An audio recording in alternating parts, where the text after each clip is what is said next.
Hi everyone, I'm Bill Riley. Tonight we continue to honor our beloved Iowa State Fair with some of our favorite highlights from past years. In this episode, we'll be crowing like a bunch of roosters, dancing with some talented tractor drivers, and shivering with some shorn sheep. Hey, we're not gonna let a fairless fair year hold us back. So join us with the Iowa State Fair celebration right here, right now on Iowa PBS. Funding for celebrating the fair is brought to you by Friends, the Iowa PBS Foundation, and by corn dogs, funnel cakes. As good as it all is, AARP Iowa thinks that you are the essential ingredient.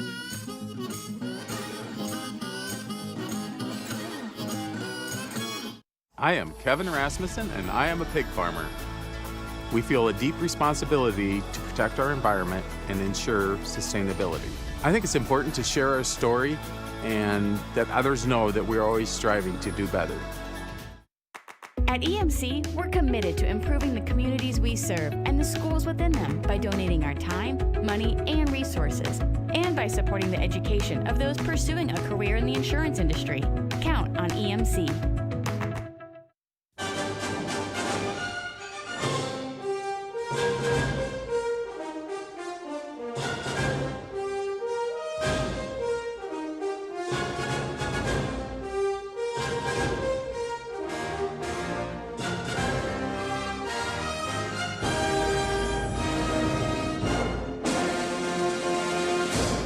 Welcome everyone, and we all know we're in a very unique situation this year. There's no state fair, and that hasn't happened in 75 years. But you know what? We've blown open the doors to the Iowa PBS archive room, and we found some real gems from past decades of our wonderful state fair coverage. So sit back, relax, because we're gonna try and satisfy your state fair cravings. Now, we're gonna do a quick check-in with our good friend Charity Nebbe. She's ready to have some fair fun at home.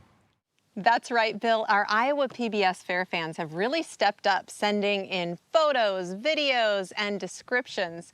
Coming up a little bit later, I'm going to share with you some of the best state fair sidewalk chalk art.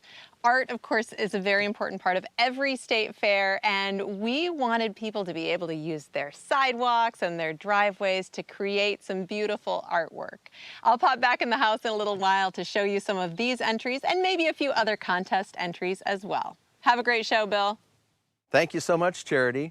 Tonight, we'd like to set the mood for the show with a warm look at all the hard work that so many folks have done through generations in preparation for the livestock shows here at the State Fair. Here's a clip from 1985.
My good friend, Scott Sipker, he's a good sport, and he grows a handsome beard. Let's see how he did in the beard growing contest just a few years ago. A beard can mean a great many things. Maturity, wisdom, maybe a fugitive streak. It can be a mitten on your face in the depths of a cold Iowa winter. And if you're a sucker for fair food, a strategically grown beard can allow you to savor those flavors long after their initial consumption. Michelangelo depicted God on the ceiling of the Sistine Chapel as a bearded old man whose mere touch sparked life into the first human beings. If that isn't proof enough of the divinity and benevolent power of the beard, you need to talk to some new friends of mine.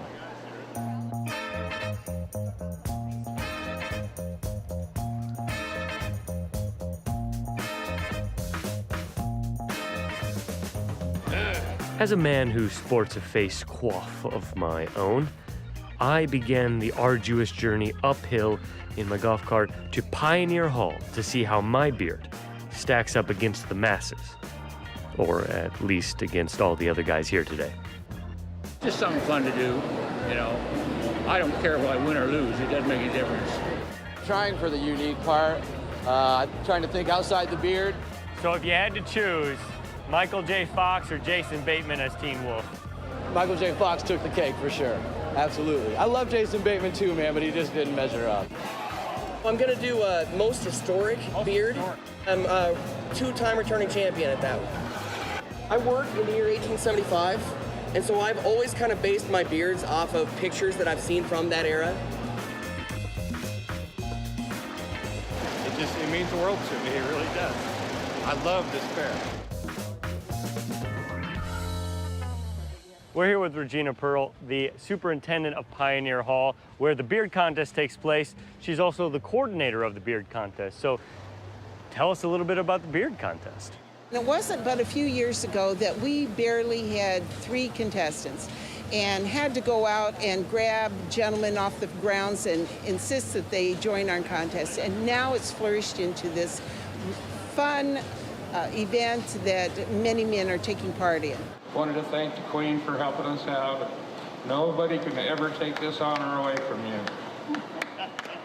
Hello, I'm Scott Sipker. I've come all the way from Des Moines, and I'm in this contest only because my producers made me. Lucky for me, beard measurables aren't the only thing that count in this competition. Showmanship has a little bit to do with it. My strategy right now is to, oh, he's not even. I had this whole great moment, Ferris Bueller moment, and then he took it away. Don't mind the TV cameras strewned on me. I'm just saying, you want to be famous, I can make it happen. Maybe you'll win an Emmy for this segment. I don't know. I've got a beard. I just came up with that right now. Did you get that? Yeah. 180 is your hero. That's why I should win. Emmy. You gonna come up with a rhyme? Second place, 180.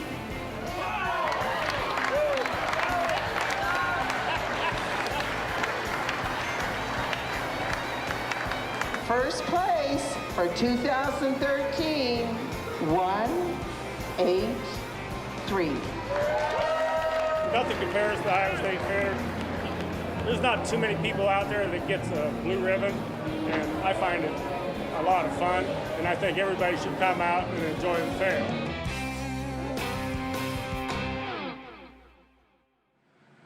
There are some traditions at the Iowa State Fair that are more about the people than the activities. Camping up here in the campground, I think this is our 20 or 21st year with my family. My parents have camped before that. We've been showing, we grew up showing horses here through 4-H and everything, and camped in Exhibitors Campground all those years. But after that was over, then we started camping up here.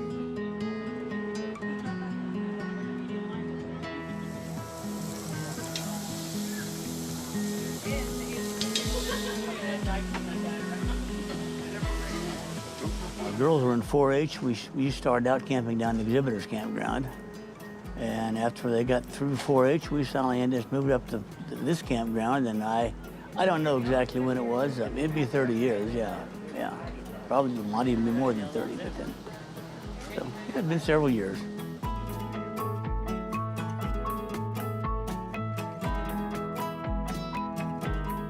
We look forward to seeing everybody every year, and there's days, like I said, we don't even make it into the fairgrounds. We're just up here socializing and catching up with everyone, so that's always a lot of fun.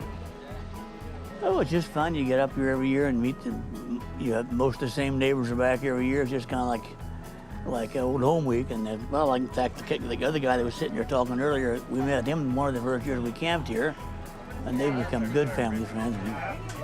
We've been to a lot of their kids' weddings. They've been to our kids' weddings. And, you know, you just kind of grow up with them, or you just grow old with them, you might say so. Grow old with them, yeah. Well, we like to sleep in. We're night people, we're not morning people. And then we make a big breakfast usually. All the campers around here, we kind of make a breakfast together, and we may not even get down to the fair till noon some mornings or so. We kind of wander around, go and check out the animal shows or whatever's going on in the afternoon. Come up for happy hour in the evenings, have a snack up here, and then we usually go down in the evenings and catch some of the free shows or a grandstand show, depending if we have tickets. So we usually have pretty full days. We don't usually get up here till the fireworks are well over with and have a fun night. So. Oh, I suppose the food. That's everybody's favorite. We've always been around horses a lot. We always enjoyed horse shows, especially enjoyed the big horses, the big hitches and so. But just a lot of different activities we do in there every year. As the kids were growing up, and now the grandkids, the big slide was always the attraction for all the younger ones, and that's always been fun. I think it's just the family, it's the atmosphere, it's kind of everything all together. I don't know if there's one thing in particular, but it's something that we've done as a family, enjoyed to do as a family, and have just really great family time together. So that's one of the things that we love the most. Have you been perfecting your grilling skills in the last few months? Maybe you should consider entering next year's Cookout Contest.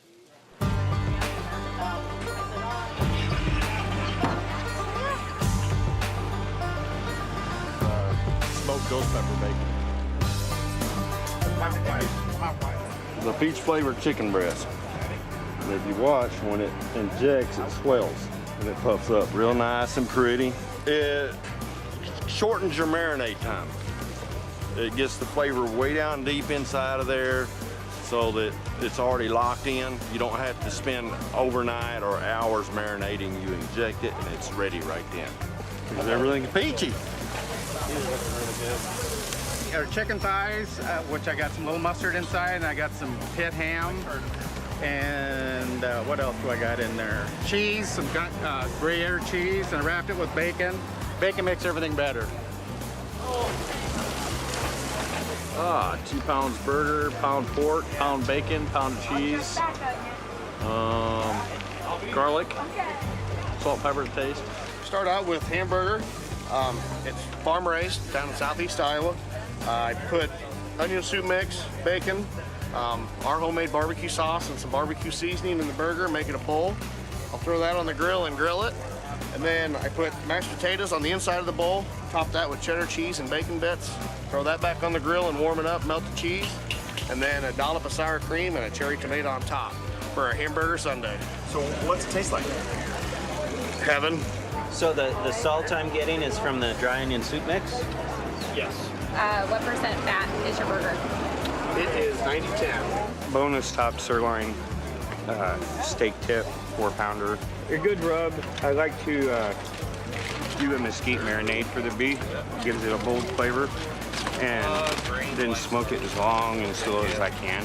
So we are the showmanship judges, so that requires about zero, food acumen. But so we're looking for like the side dishes, apparel, this beautiful display of the how they present the food, and so it's just really the flair. It's the flair with the food, and then also we do taste everything too because we want to be completely rigorous.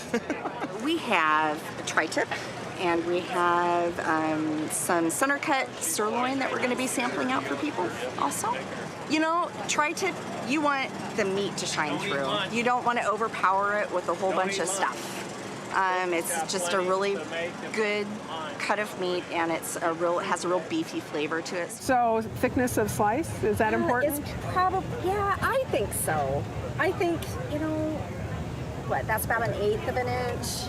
You did say sugar? Yeah, just a little bit. Did you have it on here? Oh, shoot, no, I did not. So how much? Probably in that rub, probably a teaspoon. It can't be overcooked, like she said, so right. That's important.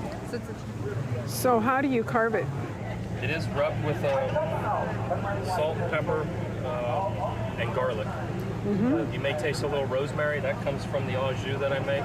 Tri-tip steak? Yeah,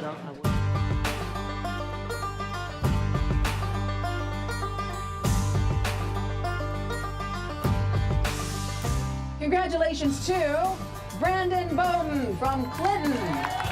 I made spare ribs and pork butt. We started out with fresh spare ribs, had our own secret seasoning, our own special sauce, rubbed down with some olive oil, throw the rub on there, throw it on the smoke for about 5 hours. Just magic.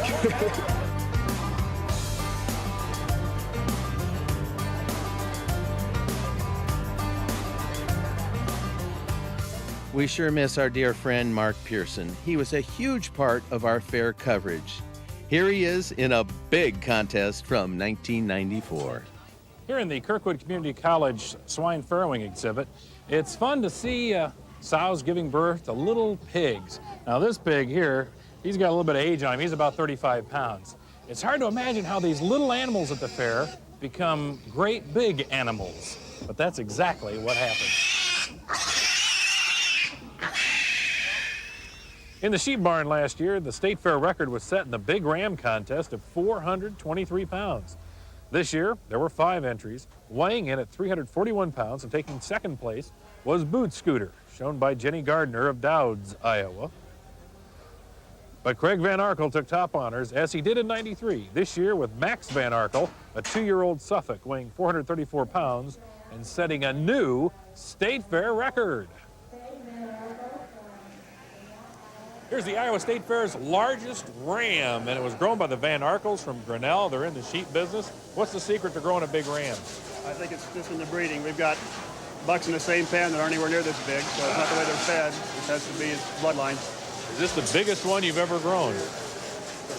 We had one last year weighed 423, but this one weighs 434, so he's a little bit bigger.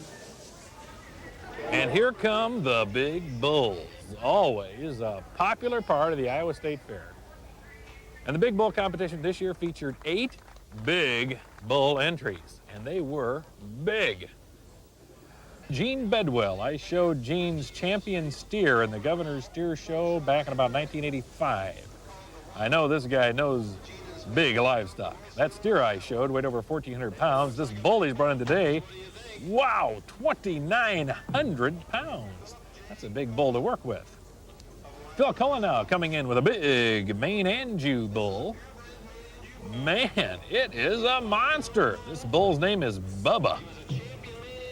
And the winner is Bubba from Phil Cullen. That Maine Anjou bull weighed in at 3,140 pounds. 3,000!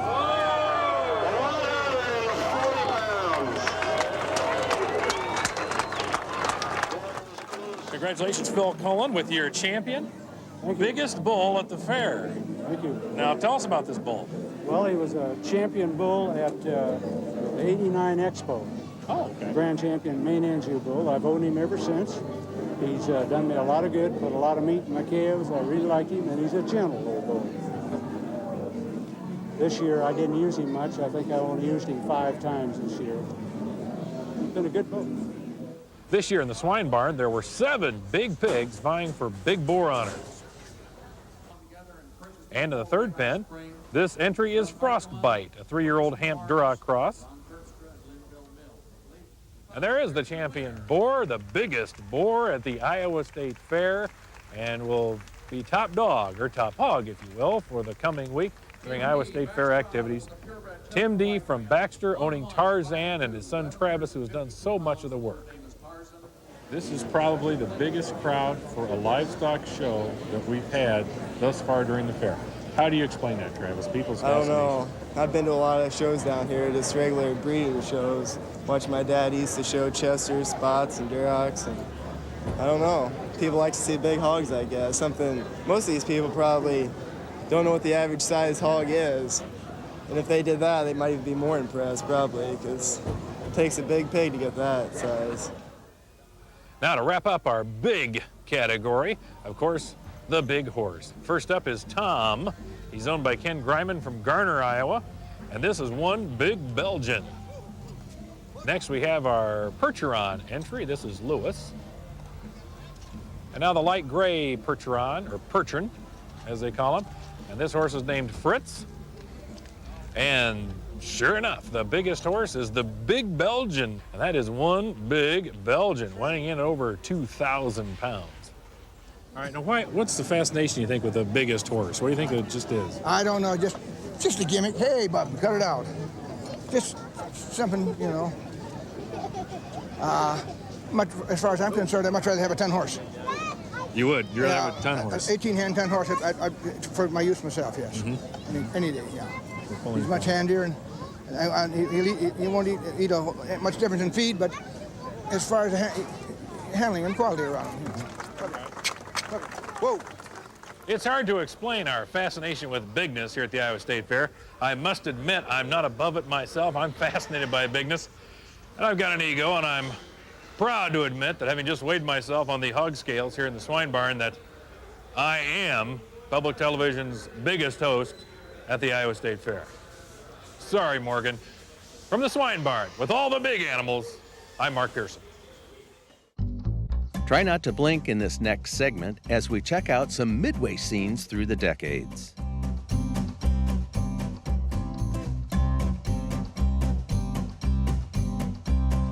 If you were born before TV, you probably left a chunk of your youth at the Midway.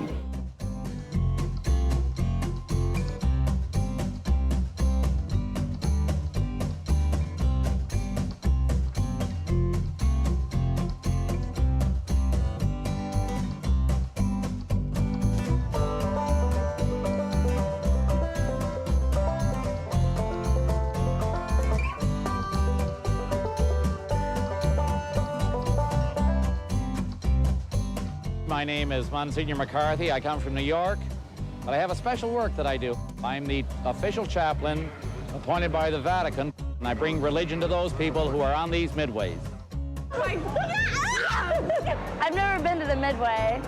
My mom always said that the rides were too dangerous, and actually they look kind of scary. 120 feet. Oh my heavens. Okay, that's enough, Gail. Okay. Oh no, stop it. Oh, I can't take any more.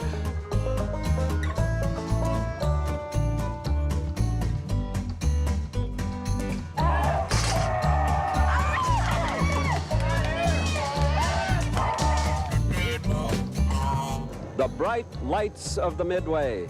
They cast a magical glow over all the fairgrounds.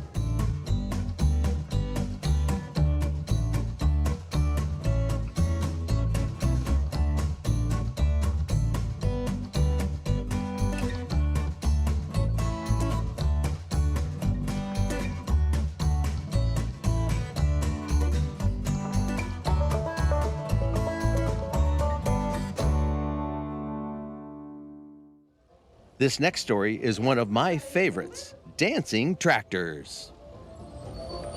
Yeah! Woo, looking good! Woo, look at those people in the middle. My name's Lori Mason-Schmidt, and I call all the sequences for the tractors to maneuver through the dances. Ladies spin at home on the dance come to spin. Every move we do is a square dancing move, and we added one little special one of our own, but other than that, they're all square dancing moves.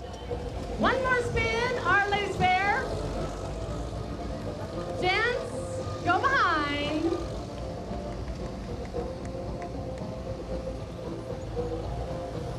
To the center as a pair.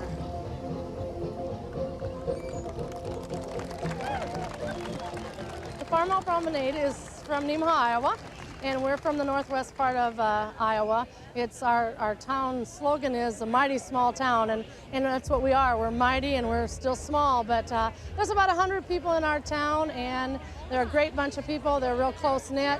We have practices some Wednesday and Sunday nights for the All Promenade, and probably the majority of people who live right there in town are there to watch us and cheer us on. They're good backers, good supporters of our group. Whirl to your place is found. Ladies circle left, gents go right, square dance of fun all into the night. We've had reactions from, I would say, every age of person there is. The little ones love it, clear up to the people that drove these way back in the 40s and 50s. I think they enjoy seeing the tractors, and I think they're amazed that these guys can be that precise with their movements and get through actual square dance moves. Right to your honey, right left grand. It takes about 7 turns of the actual steering wheel to make one complete rotation of the tractor itself. So their arms are out there working constantly because we do lots of those full turns throughout even one dance. So, and we do about 5 or 6 dances every performance. So it takes a lot of moving out there. They've got strong arms, I tell you. Do-si-do your corners. We're having a fantastic time doing this so far. It's been a great bunch of people to work with. We love doing it. We love getting around the state and out of the state. We're into Minnesota and Nebraska now promoting Nemaha, Iowa, and square dancing and farmals, and once in a while we sneak a John Deere in. Follow the leader, we want to play a double right star. What do you say? Grab my hand and take a stroll with me through one of the animal buildings as if we were right there at the fair.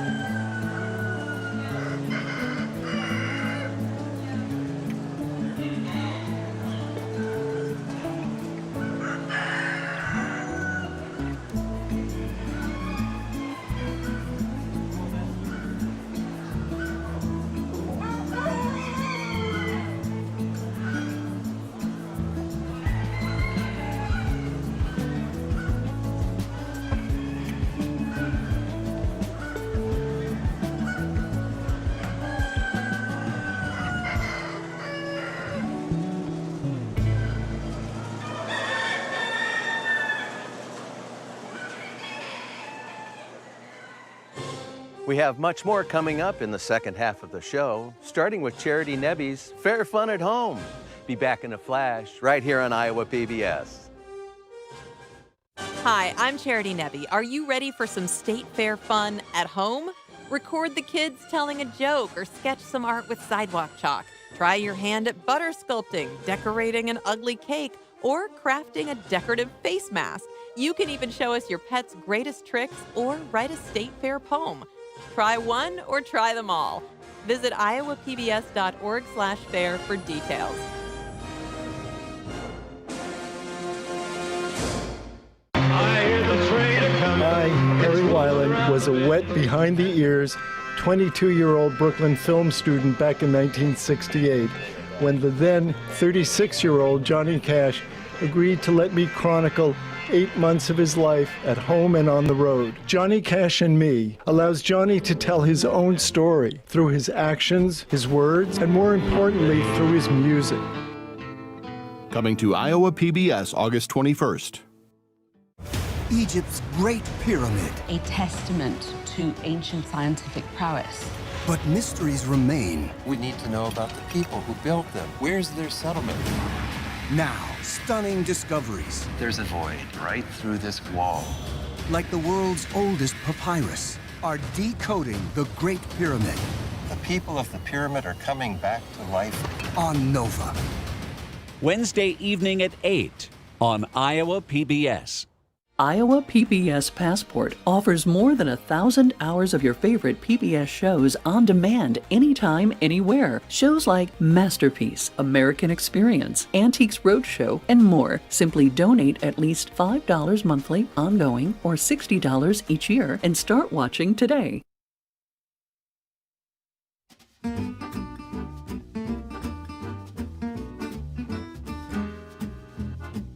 Time for some more fair fun at home, and we're going to take a look at some beautiful sidewalk chalk art. Derek from Council Bluffs sent us this fairscape from their sidewalk.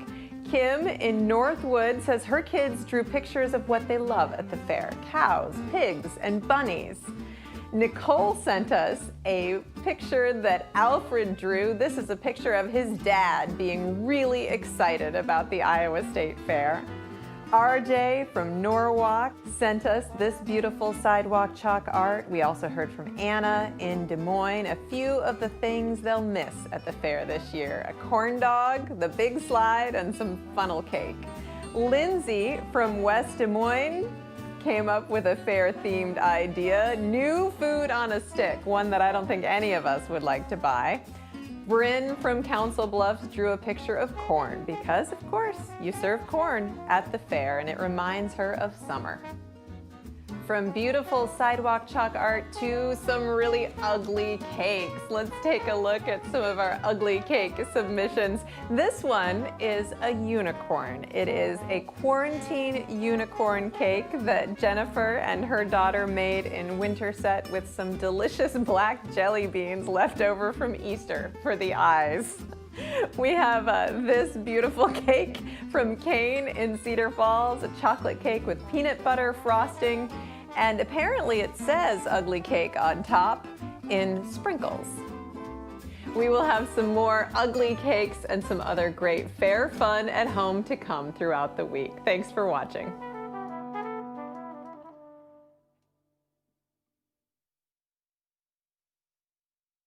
Wow, that was good stuff. Thank you, Charity. Let's take a look at another type of creativity people display at home as they prepare for the fair's annual decorated cake contest. If there's one event that is a sight to behold at the Elwell Family Food Center, it's gotta be the Decorated Cakes competition.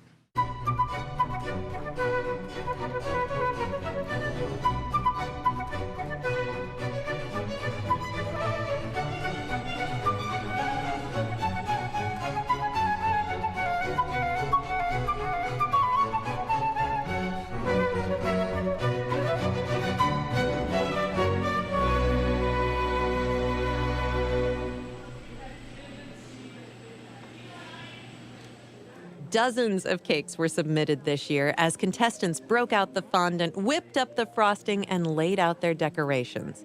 Well, there's making, and then there's designing and creating. Achieving perfection through their sugared medium is no easy task. Confectionated art that looks this good takes hours of patience and dedication. Making it took me, I'd say about 40 hours. This one took me 2 days. 4 or 5 hours, probably. I did it in sections, so maybe about 5 days total. 2 days. Maybe a day or two. And there's some work that has taken hours and hours and hours and hours of time. Some competitors traveled from as far away as Dubuque and Davenport. Just stuck it in the back of my car, and hopefully it made it here, and yeah. But sometimes the most stressful part of the journey is that last 15 feet to the judging table. Would be best if you carried it. Oh, yes. We like you to carry it. Yes. Yeah. Understandable. Yes. You have an investment. Yes.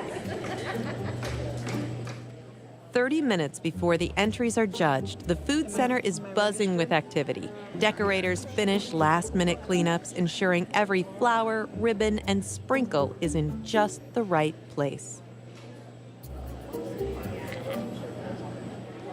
That is really cool, actually. Thank you.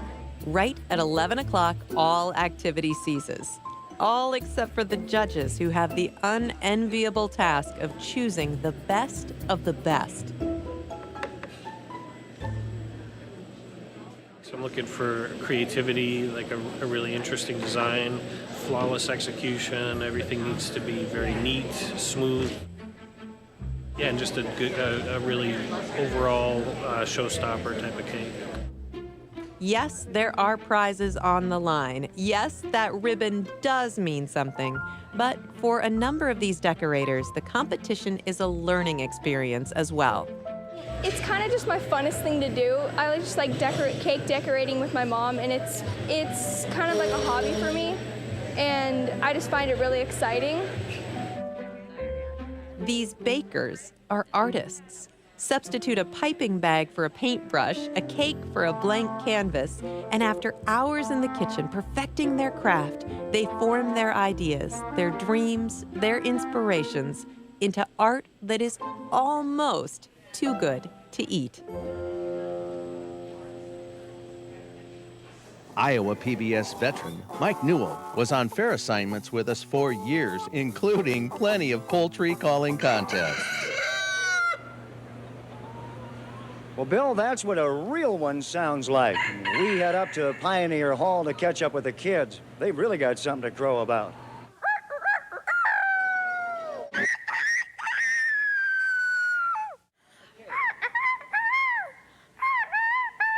Cock-a-doodle-doo, cock-a-doodle-doo, cock-a-doodle-doo.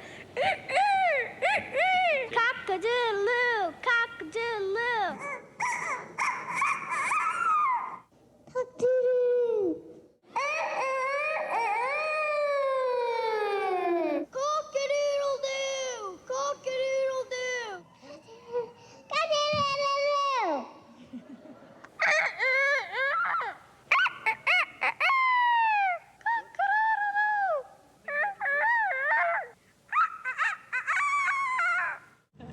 You don't have to have chickens to do it. No.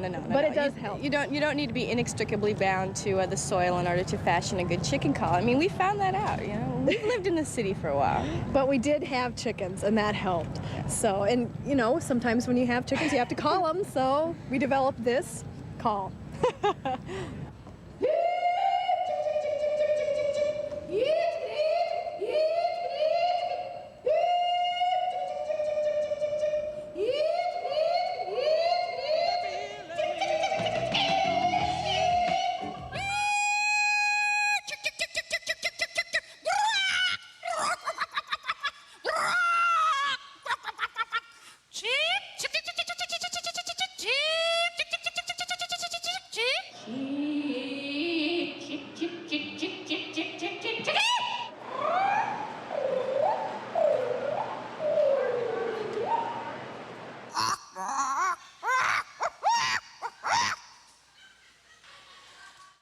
It takes a tremendous amount of talent to call roosters and chickens, but nothing can compare to the gentle sound of a young bride calling to her betrothed. Kitty!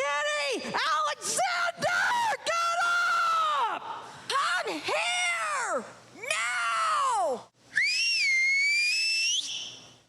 John, come on. These are your kids, too. John!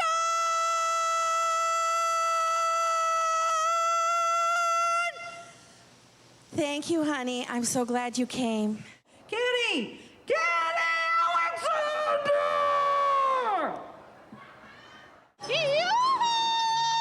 It's time for dinner! Right! Sweet peaches, get your buns in here! Oh, Marvin! Can you hear me on the dinner bell? I've been ringing it for 30 minutes!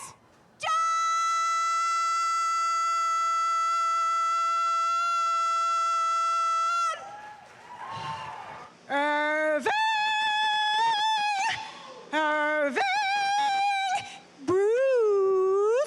Brewster! Daddy Boo Boo Bear! Bob! Robert! Keith! Come to dinner! Honey Bear! Dwayne! Girls, where is your father? Joe! Hurry up! Get your you-know-what out of that bed! Would you like to hear me call my husband? What am I supposed to call him? You low-down Roger Darrell Eichelberg, you low-down stinky, manure-covered, farmer-tanned. Oh, I'm supposed to call him for dinner. Darrell! Darrell, dinner's ready. Darrell! Brandon Paul! Get in the house now! How many times do I have to remind you you're married to me, not the motorcycle? Just do something that comes natural. If you have a cat at home, wake him up and let him know his old buddies are on the air right now. Here's some feline fun. Right, my tie.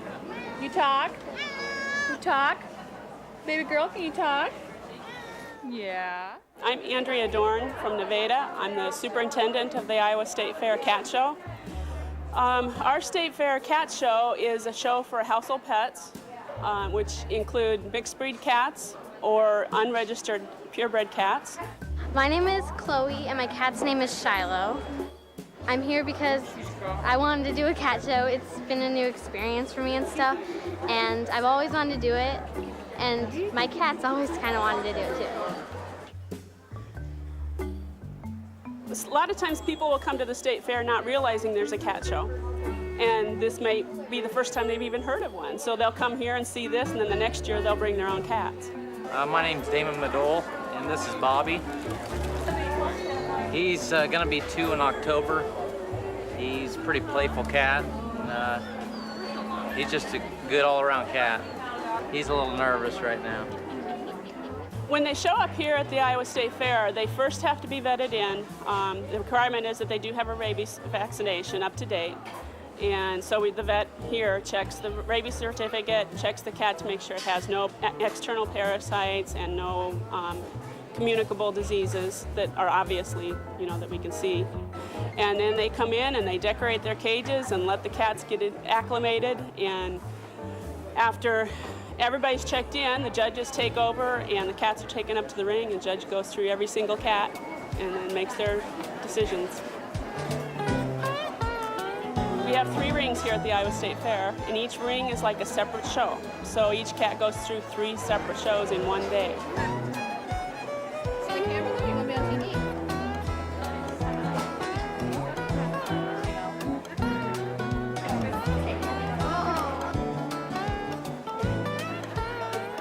The cat needs to be healthy, first of all. It has to be well groomed. And of course, it needs to be handled by a stranger because the judge actually picks the cats up, unlike a dog show. The cats don't really perform, but they have to be nice. The judges are people who have lived with cats all their lives, so they know what to expect from a cat. How can you resist this guy? And oh my gosh, I'm sorry, this cat loved me and I loved him. He rubbed his face on my hand. Look at this, you sweetie.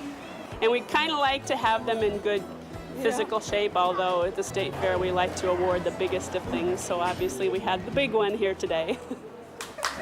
Now we just love him to death, and he's very fast. And the one that had the highest score today was number 105. Woohoo! What's her name? Bobby. Bobby, isn't she pretty? There's just a lot of fun. In addition to the ribbons you get prizes, you get gifts, and you get a lot of camaraderie from the other show people.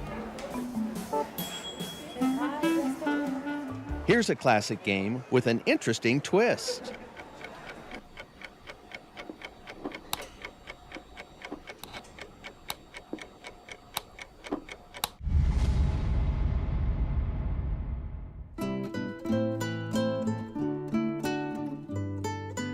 Just a tattoo I got years ago of the king. Yes, sir, I love chess. Say in most tournaments you have maybe 2 hours in which to make 40 moves or something, but in speed chess you have to complete the game within the 5 minutes.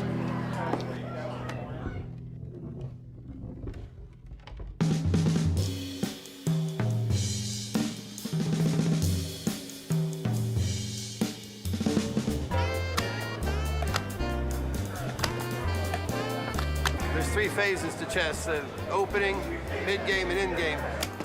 Most openings are standard, and your first 10 moves or so shouldn't take more than 5 seconds apiece. I always do the same openings, follow my game through, I just try to speed it up. After he makes his move, he does this. This stops his clock, starts his opponent's. I like the digital because you look at it and you know you got 15 seconds left. At one time, they even had hourglasses, sand and hourglasses, right.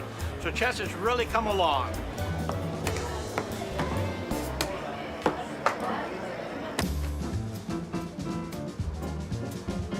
The middle game takes a little longer.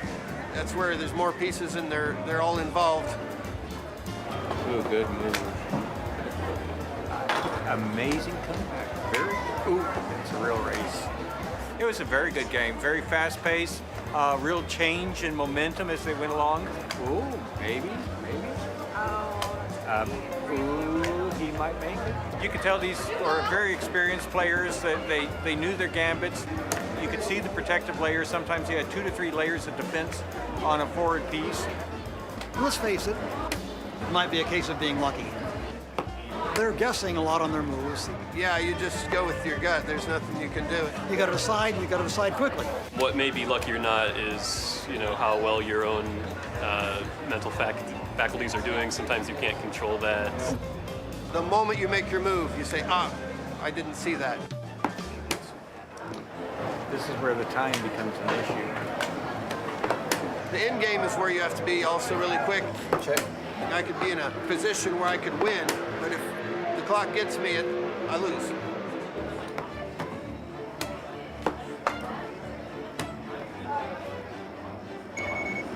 Nope. All right. Thank you. Time. Good job. Thank you. Yeah, it's a tough game. Yeah, I had the position there if I had another minute. Yep. Thank you.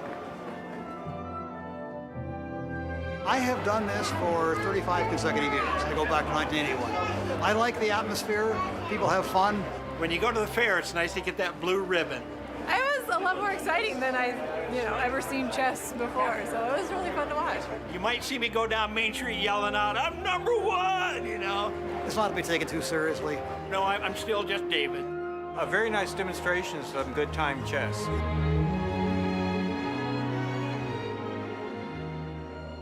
Get ready for the skill and the chill of the Sheep Shearing Contest.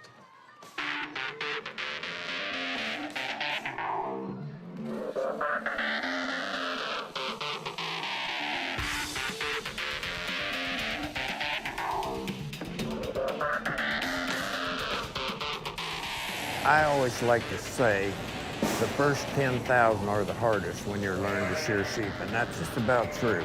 After 10,000, then you can kind of qualify yourself as a shearer.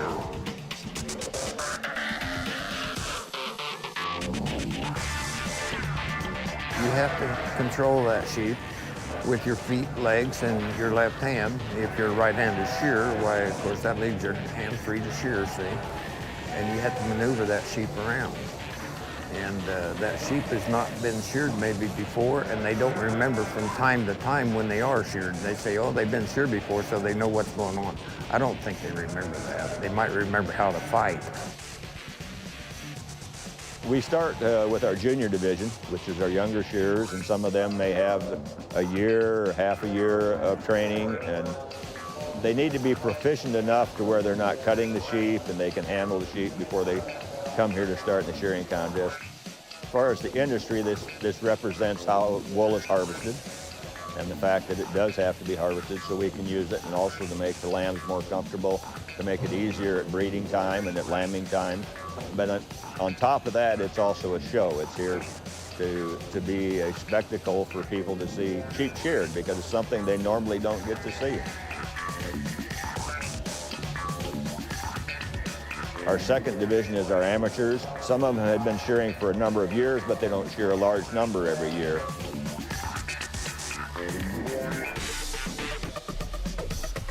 They'll shear 4 for time and score.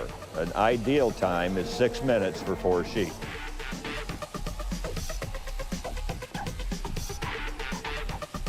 They're scored on the way they handle the sheep, whether or not it gets away, how they hold it, if they can keep it in control. There will be one judge out front who will actually take the fleece after they're done, and he'll shake it, because you don't want second cuts. If you shear the sheep and then go back and hit that spot again, you get a really short piece of wool, which is basically no value. And to make sure that they don't abuse the sheep when they're shearing it. Then the sheep are put in a pen behind, and there are gentlemen that go through and they count the number of cuts, the number of nicks, and then they score the sheep for the appearance. It's shorn appearance. Time only counts for 20% of the score.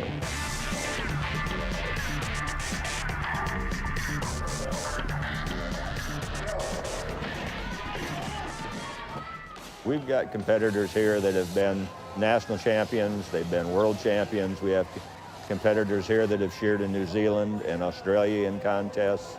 So Iowa really has a good set of shearers. I used to come here with my grandfather when I was a toddler, and watch him shear in this competition, and that got me interested in shearing sheep. In our family, there's been 3 generations to me, and then my son started. He's the 4th generation. I think it's a dying thing. There's not that much interest anymore from the young kids, and it's good to keep these contests going to spark interest. This has always been one of the best contests in the United States, and probably one of the best in the world.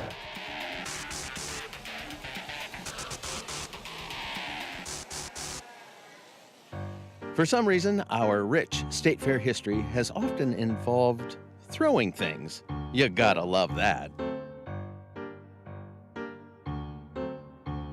The rubber chicken, a popular sight gag and a staple for slapstick comedy. There's just something about a floppy poultry item that diffuses any seriousness to a situation.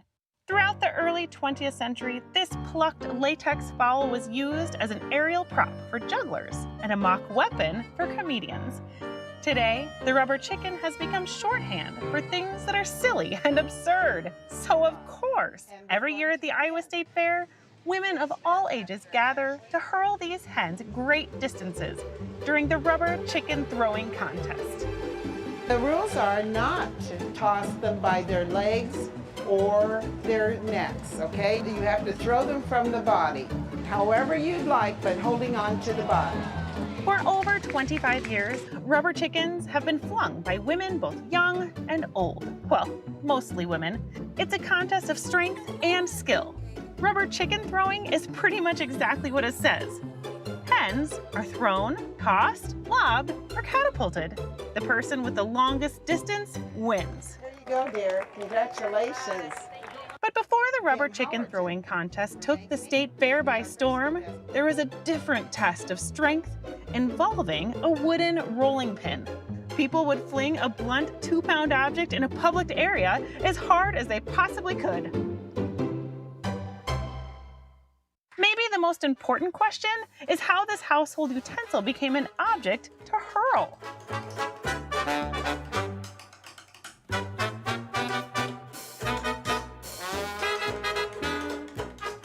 Rolling pin throwing contests have been around since at least the 1920s.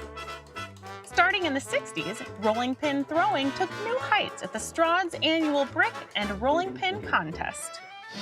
Look at that rolling pin fly. Frightening, isn't it? The fair techs certainly know how to pitch those pins. Could be she's had plenty of practice. And at Pioneer Hall, spectators saw rolling pins flying dazzling distances for several years. But first, we're going up to Heritage Hill for that unique sport, rolling pin throwing.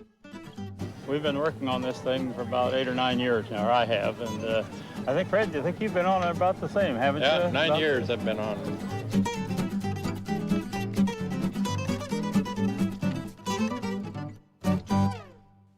According to the Guinness Book of World Records, the Iowa State Fair is home to the farthest flung rolling pin ever.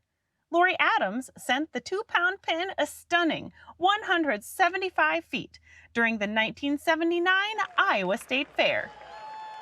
Lori Adams throwing it 175 feet, 5 inches. She's from Iowa State. She's a softball catcher, and she knows how to sling it.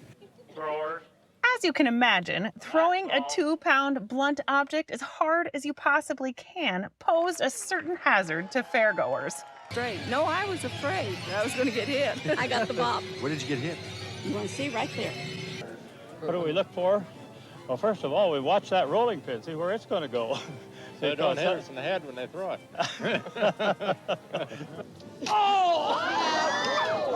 All good things do come to an end. So, in 1994, the contest changed from the wooden rolling pin to the now familiar rubber chicken. And quite a few rolling pins had been flung into crowds, against cars, and passerbys. So to make it safe, we are using rubber chickens this year. Don't be fooled either. Lobbing one of these chickens isn't as easy as it looks. Oh my gosh, those are heavy little girls. They are. Oh my. The next time you make it up to Pioneer Hall, get ready for a competition that isn't too serious, yet is somehow fun and humorous. Rubber chicken throwing is a tried and true Iowa State Fair tradition.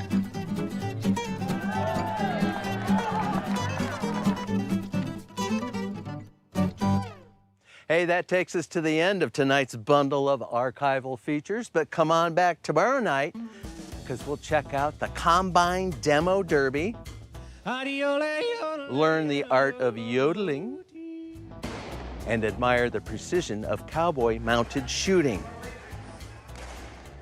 It's been wonderful sharing that State Fair feeling with all of you. I'm Bill Riley. Stay safe out there. Good night, everyone.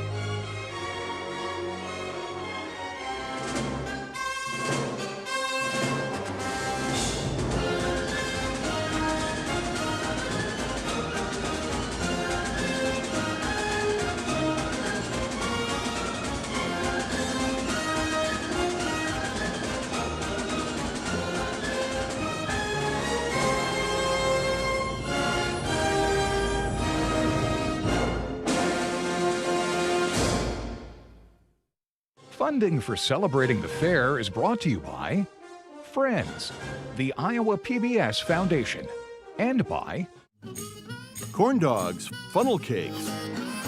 As good as it all is, AARP Iowa thinks that you are the essential ingredient.